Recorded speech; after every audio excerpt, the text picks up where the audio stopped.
This video is sponsored by OWC. This MagSafe Battery Pack is officially available and it's starting to arrive to customers right now. In this video, we're going to talk about my first hands-on impressions of this new battery pack from Apple. Now, we've talked a lot about the battery pack already in previous videos, but now that I have one in hand, I can answer some questions that I and probably some other people have had since Apple announced this battery pack. For starters, it is not made of that silicone material that Apple has used for cases in the past, but instead, it's actually a hard plastic. I think that's much better for when you're putting it in your pocket. It doesn't get filled with dirt or grime from your pocket or any pocket lint that you might have. And so in my opinion, it's a much safer option. But I do think this white color will show any scuffs or scratches way more than obviously a darker color. So I kind of wish there were some other color options too. Now, because it is a hard plastic, it does lack a little bit of grip. I mean, it's kind of slippery. If you're holding it from the battery pack, you gotta be careful. I don't think anybody's gonna hold it like this, but it's also a pretty strong magnet. It doesn't seem to be falling out. If I shake it, it's gonna be fine. However, this is kind of the same thoughts that I had when I put the wallet on. It slides pretty easily from side to side, and when you're putting it into your pocket, I can see it easily coming off, just like the wallet. So I'm putting it in that same category. Now, again, if you take it in and out of your pocket a lot, that could be tricky, but once the phone and battery pack are in your hands, I don't really see it falling off super easily. Now, there's some other interesting things to note. You do need the newest version of iOS, which just came out. It's iOS 14.7. And we did just put a video detailing everything you need to know about that update, but when you attach the battery pack to a phone running iOS 14.7, you'll see the MagSafe animation appear, just like any other MagSafe accessory. And there's also a notification stating that the battery pack can charge my iPhone to about 90%. You can also reverse charge the battery pack. Now, this is achieved by when you plug in a lightning cable into the bottom of your iPhone. You can charge both devices at the same time.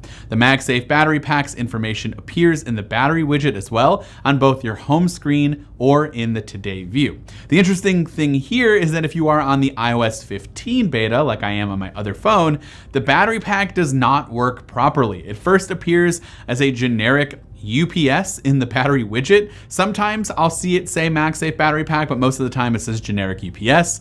And then when you plug in your iPhone, it does not appear to activate reverse charging feature on a phone running iOS 15, or at least if it is, it's not telling me in the widget like it does on iOS 14.7. Maybe this will change with the next beta, I do not know, but just something interesting to note. If you buy this battery pack and you happen to be running the iOS 15 beta, it works in terms of charging, but some things are just not, squared away like it is on the 14.7 public version. Also, in case you missed it, there is a way to charge the battery pack separately. Obviously, on the bottom here, there is a lightning port, and next to that is an LED light signifying that you've plugged your cable into the bottom of the MagSafe charging pack and that it's currently charging, or it would be green, I assume. I don't know, I haven't seen it fully charged. I would assume it'll be green when it's fully charged. But that's really just about it. The battery pack has an 11.13 watt-hour battery, which will offer a partial charge for Apple's phones. Now, for comparison, the iPhone 12 has a 10.78 watt battery, but Qi charging is again inefficient, resulting in power loss, which is why it's telling me it probably can get to 90%. Now, when you're on the go, the MagSafe battery pack can charge at about 5 watts, which is very slow, but when you plug it in, it can charge at up to 15 watts. Of course, this is a MagSafe compatible accessory, so you can use this on any MagSafe compatible phone, which right now is the entire iPhone 12 lineup. And yes, that obviously includes the iPhone 12 mini. Though this battery pack will take up the entire back of the iPhone 12 mini, or at least from underneath the camera module down, but it's like from width to width of the iPhone. It takes up the whole thing. But it does make the iPhone 12 mini a bit more attractive to use in my opinion, since one of the main downsides is the poor battery life in comparison to the larger devices.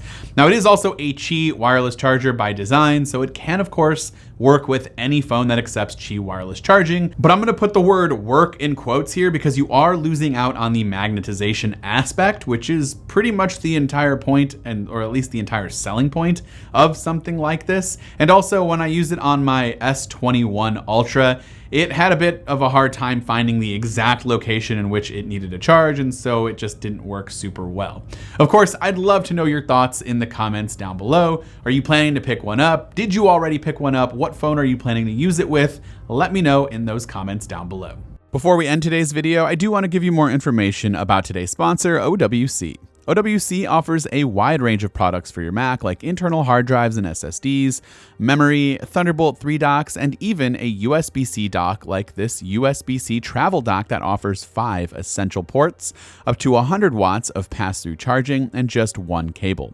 The OWC USB-C travel dock is ready to display, charge, connect, and import while you're on the move. Palm-sized and lightweight, it slips easily into your bag and stays neat and tidy with the built-in cable storage. This is perfect for those who don't want to carry a ton of different dongles around in your bag. And as a video editor, I personally love the SD card slot and just how portable it is when I'm traveling around to different events and editing on the go. For more information about this product, or if you want to see what else OWC has to offer, click the link in the description down below. This has been Dan with MacRumors. Thanks so much for watching, and I hope to see you around in the next video.